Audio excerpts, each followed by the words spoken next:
네, 반갑습니다. 자, 이 코너는요, 다 큰 자녀 싸가지 코칭입니다. 자, 다 큰 자녀라고 그러니까 갑자기 도대체 몇 살을 지칭하는 거냐라고 궁금증이 생기는 분들이 있겠네요.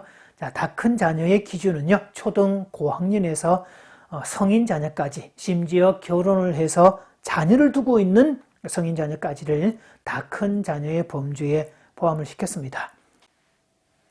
최근에 이 다 큰 자녀에 대한 상담 요청이 부쩍 많아졌습니다. 학교 폭력과 왕따 문제, 또 등교 거부와 무단 결석, 스마트폰 중독과 게임 중독, 우울과 자살 문제, 또 불순종과 불순종의 도를 넘은 폐륜 문제까지 아주 부쩍 많아졌죠. 성인 자녀나 또 예외가 아닙니다. 결혼 문제, 취직 문제, 취업 문제, 이직 문제, 결혼한 자녀의 자녀 문제 등등 결코 또 작지 않은데요. 자, 그런 까닭에 저는 먼저부터인가 싸가지 상담 전문가로 이렇게 알려지고 있습니다. 아마 2012년도에 쓴 이 책 때문에 더더욱 그렇게 소개되고 있는 것 같은데요. 자, 이 책은 제가 고등학교 2학년짜리 아이를 둔 ADHD 증상을 가진 고2짜리 아들을 둔 엄마를 실제로 코칭해 주었던 내용을 다루고 있습니다. 그러니까 그것도 우연찮게 이렇게 코칭을 하게 됐는데요. 부부 집단 교육 프로그램에서 한 부부가 참석을 했는데 이렇다 할 특별한 문제도 없는 부부인데 뭔가 얼굴이 어두워서 캐물었더니 초등학교 5학년 때 ADHD 진단을 받은 큰아들 때문에 아주 마음고생을 하고 있다는 이야기를 들었습니다. 하고 있는 일은 매주 수요일 오후에 조퇴 맞아서 신경정신과 가서 약 상담하고 약 타오는 것밖에 없었다고. 그러니까 제가 ADHD는 ADHD고 애가 해야 될 일은 해야 됩니다. 라고 이제 구체적인 행동 지침을 코칭해 주었었는데요. 자, 그 결과 6개월도 안 된 시점에 완치 판명을 받았고, 그 아이는 문제 행동은 당연히 없어졌고, 대학도 갔고, 군대도 다녀왔고, 이제 지금은 직장인이 되어서 성실하게 생활하고 있는 실제 사례죠. 자, 그 과정에 저는 아이를 만난 적이 없습니다. 아이를 가장 많이 대하는 부모 중에 주로 엄마겠죠. 엄마를 대하는 방식을 통해서 그 아이를 이렇게 고쳤던 사례를 다루고 있는데요. 자, 실제 사례이기 때문에 아마 이제 책을 본 분들이 자기 아이와 다르지 않다, 많은 공감을 느끼고 찾아오는 경우들을 많이 봤었는데요.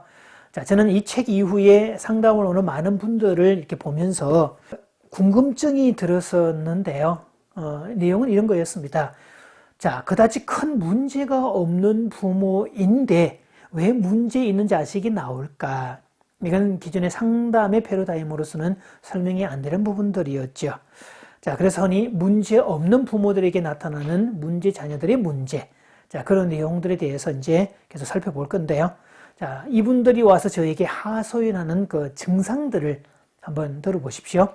쭉 나열을 해볼 테니까 우리 아이들과 얼마나 이렇게 매칭이 되는지 한번 보시기 바랍니다. 자, 매사 짜증이다. 감사라고는 털끝만침도 없다. 끝없는 불평이다. 인사를 먼저 하는 법도 없다. 욕설은 일상 용어다. 부모에게 쌍욕하는 것도 꺼리낌이 없다. 한없이 게으르다. 정리정돈을 하지 않는다. 사회 진출을 꺼린다. 지각을 밥 먹듯 하며 약속을 제대로 지키지 않는다. 학교에 무단 결석한다. 직장에 무단 결근한다. 뭔가를 배우려고 하지도 않는다. 밤새도록 인터넷 게임에 빠져 있다. 뱀파이어도 아닌데 햇빛을 피해 이불 속에 숨고 밤이 되면 부활해서 밤새 돌아다닌다. 필요한 물품은 인터넷으로만 산다. 외부 활동은 전혀 하지 않는다. 씻지 않는다. 의욕이라고는 없다. 뭘 줘도 시큰둥하다. 용돈만 축낸다. 정신적으로는 큰 문제가 없다. 자기 밖에 모른다. 잠시도 찐득하게 앉아있지 못한다. 스마트폰을 손에서 놓으면 자불안석이다. TV와 인터넷에 빠져 산다. 조그만 일에도 안절부절 못한다. 몸 움직이기를 싫어해 운동과는 담 쌓았다. 땀 흘린다는 개념을 모른다. 고생 같은 건 사전에도 없는 용어로 여긴다. 히키코모리다. 요건 은둔형 외톨이라고 합니다. 자기 조절 능력이 없다. 중독에 빠져 산다. 직장에 오래 붙어 있지 못한다.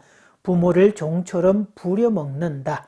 해코지가 두려워 꾸중하기도 겁난다. 작은 일만 시켜도 내가 왜? 라면서 바락바락 대든다. 요걸 피해자 증후군이라고 합니다. 심한 경우 부모를 폭행하는데 거리낌이 없다. 부모가 안 해준 것만 생각하며 억울해한다. 당연 귀신에 붙들려 산다. 조금만 힘들면 포기한다. 일에 대한 기본 개념이 없어 일 처리가 엉망이다. 현란한 조명이 비치는 무대만을 꿈꾼다. 결혼 후 조그만 갈등에도 가출하거나 별거나 이혼을 생각한다. 자, 사실 이 현상은 우리나라만의 문제가 아닙니다. 이 다른 나라 부모들도 죽을 고생을 하고 있습니다. 중국과 인도에서는 일명 그 귀한 자식인 소황제들 때문에 골치를 앓는 부모들이 늘어나고 있고요. 자, 유럽도 마찬가지입니다. 독일에서는 30년간 살렘 기숙학교 교장을 지낸 베른하르트 부옙이라는 사람은요, 엄한 교육이 우리 아이를 살린다라는 책을 냈는데요. 이 책에서 이런 내용을 얘기를 하고 있습니다.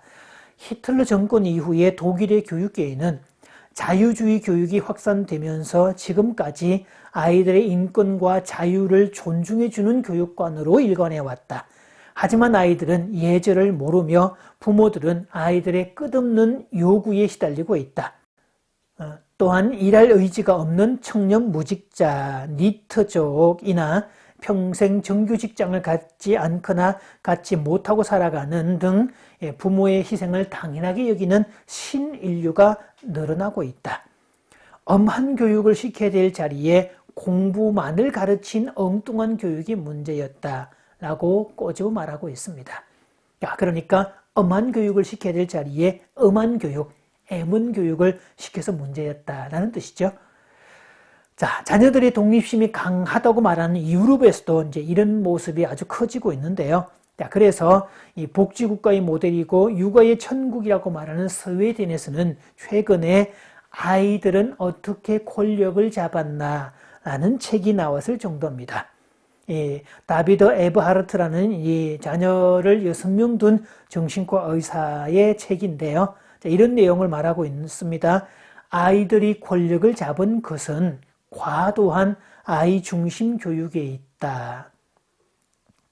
자, 그래서 이제는 자녀 문제는 꼭 부모 문제에게서만 나타나는 게 아닙니다.